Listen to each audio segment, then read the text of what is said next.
All right, here's a rundown. Grid power comes in here, the end of the pole barn, goes to a disconnect, then the junction box where it splits off and runs to this manual transfer switch. Then the other line runs to the shed that has all the solar equipment. And with this switch here, I can either power the pole barn off of the solar or grid. And over here, excuse the disaster, a mess. This is the shed I built to put all the equipment in.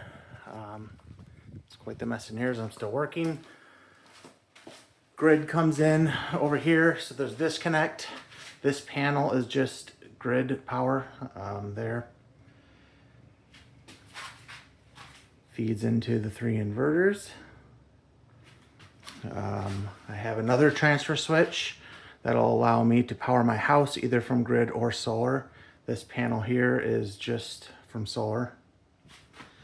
And then here are 4 of the 9 batteries that I have. The other 5 I haven't put together yet. Still working on finishing wiring that up. So that's how this goes. I have a mini split in here to keep it temperature controlled. And I built these 3 ground mounts. They're adjustable angle. I can tilt them to whatever I want. There's 10 panels, 400 watt or 500 watt bifacials on that one. And then here's another one. And there's another one. And then I have 10 panels on the shed.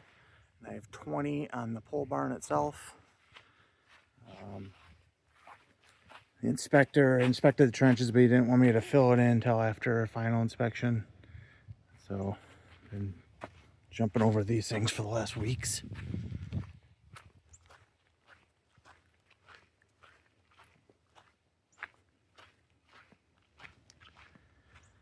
And I don't know, I guess that's about it. Oh, I had to dig a 300 plus foot trench from the shed to the house to run power. I disconnected the grid power from the house from consumers. So I just have the one grid power coming into the pole barn now.